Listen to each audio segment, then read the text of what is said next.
Gawat, setelah Gus Nur, Refli Harun, Rocky Gerung ditangkap. Jokowi menggergaji demokrasi. Hukum makin suka-suka penguasa.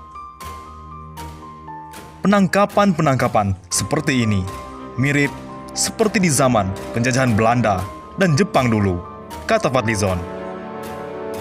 Publik patut membuat praduga bahwa hukum saat ini diterapkan dengan asas suka-suka penguasa. Betapa tidak, Gus Nur ditangkap dengan laporan internal Polri hanya butuh 2 hari. Gus Nur pun ditangkap soal yang menjadi alasan penangkapan. Juga hal yang klasik, yakni dugaan tindak pidana penyebar, kebencian, dan permusuhan berdasarkan sara, pencemaran nama baik, dan penghinaan kepada penguasa.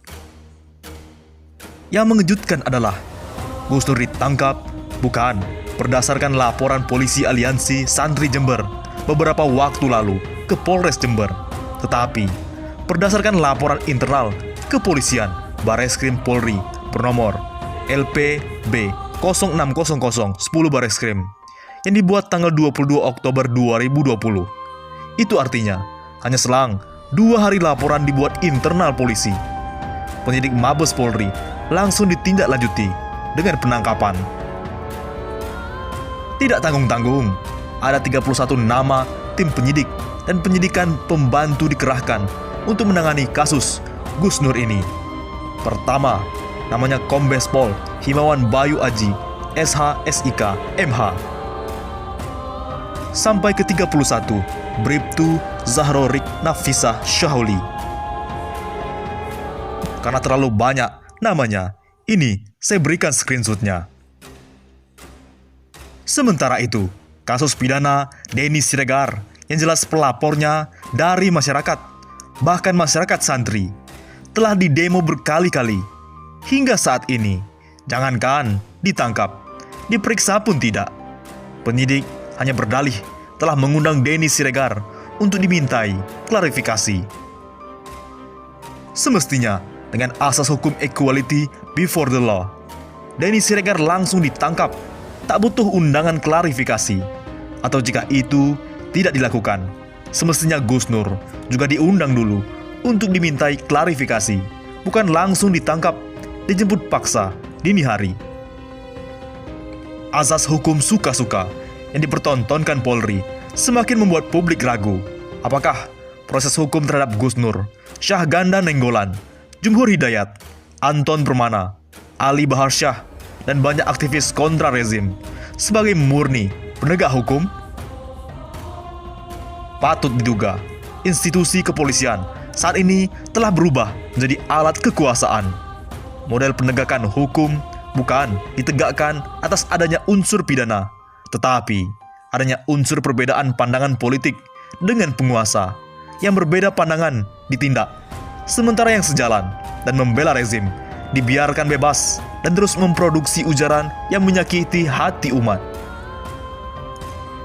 Bukan hanya Denny Siregar, sejumlah nama seperti Ade Armando, Sukmawati, Victor Laiskodat, Abu Janda, Ahmad Muafiq, hingga hari ini bebas berkeliaran atas nama hak kebebasan berbicara.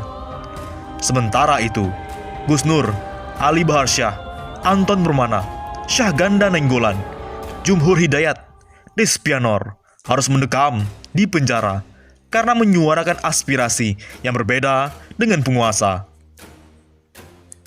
Aktivis dan ulama terus dikriminalisasi, sedangkan para penebar perpecahan, penista agama, para penghujat Islam, dan ulama masih terus bebas berkeliaran. Sebagai praktisi hukum, saya nyaris kehilangan kata-kata, sebab tindakan suka-suka ini sulit dicarikan alasan pembenar, baik secara formil maupun material. Cita-cita penegakan hukum semakin jauh panggang dari api. Asas due process of the law seperti hanya ada dalam teori. Parahnya lagi, Lakpesdam PBNU belum puas Gus Nur ditangkap, Refli Harun juga harus diciduk, sedangkan Nasdem ingin Rocky Gerung mendekam di penjara. Lembaga Kajian dan Pengembangan Sumber Daya Manusia, Lakpesdam, PBNU, memandang Bareskrim Polri tidak hanya menangkap Sugi Nur Harja terkait pernyataan di kanal Refli Harun di YouTube. Lakpesdam PBNU mengatakan, Bareskrim harusnya menangkap juga Refli Harun sebagai pihak yang membuat konten. Di lain sisi, politisi Nasdem, kalau saya jadi presiden, sudah saya tangkap, itu Rocky Gerung. Kata Irma, yang ingin saya sampaikan, Rocky ini kan selalu berpersepsi seolah-olah dia paling pintar, paling benar, dan paling demokratik. Padahal Nana, kalau di zaman Soeharto, orang seperti Rocky Gerung ini sudah hilang. Orang seperti Rocky sudah hilang. Sudah tidak ada itu. Sudah dimarsinahkan seperti orang dua itu. Oleh karena itu, terlihat Jokowi sedang menggergaji demokrasi. Tentu bukan Jokowi sendiri, tetapi bersama elemen rezim lain. Apakah Taipan, pengendali asing, partai politik, ataupun lembaga perwakilan rakyat. Di bawah pemerintahan Jokowi, demokrasi terancam, terpotong, dan tercabik-cabik. Kadang dengan bahasa bertindak tegas, namun pada hakikatnya adalah memaksakan kehendak.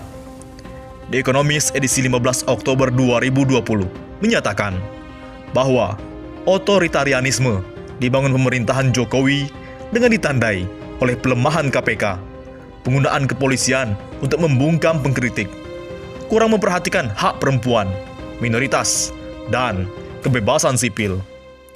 Kemudian mengebiri MK, mengurangi hak buruh, mempersempit desentralisasi, serta mengancam independensi BI. The Economist juga menyatakan, Indonesia is lurching back into authoritarianism with Joko Widodo at the helm. Gambar ilustrasinya adalah pilar penopang istana yang sedang digergaji menjadi beberapa bagian oleh seorang tukang kayu. Tentu saja, tulisan The Economist ini dapat menjadikan istana kebakaran jenggot. Pilar demokrasi yang digergaji Jokowi dirasakan oleh sebagian masyarakat, baik cendekiawan, buruh, purnawirawan, agamawan, mahasiswa, maupun aktivis lainnya. Banyak perpu dan terbitnya aturan acak-acakan seperti Omnibus Law adalah cermin dan bukti dari penggergajian tersebut. 3 hasil dari penggergajian demokrasi. Pertama, demokrasi, yaitu rakyat menjadi gila karena kepemimpinan yang gila-gilaan. Kedua, mobokrasi, yakni kekuasaan hukum gerombolan melalui tampilan premanisme hukum, politik, dan budaya. Ketiga, korporatokrasi, tukang kayu yang hanya berpikir bisnis. Korporat harus diuntungkan dan rakyat menjadi objek proposal investasi dan hutang luar negeri. Menurut media Inggris ini, Jokowi memang berubah dari tukang mebel sederhana yang merakyat, man of the people, menjadi petahana yang terpencil dan jauh dari rakyat, terkepung dan tersandra. Dalam sejarah perubahan politik sebenarnya, situasi ini adalah sinyal dari semakin dekatnya kejatuhan. Sulit membayangkan kemampuan Jokowi untuk dapat membalikan distrust menjadi simpati dan kokoh berdiri di kaki sendiri, melepas kendali jalinan bisnis dan tekanan elit politik. Menggergaji demokrasi bukan solusi, tetapi justru jalan melawan konstitusi dalam mempercepat gerak menuju lokasi kuburan sendiri. Jokowi sama dengan Soeharto, kata The Economist. Bagaimana menurut pendapat Anda?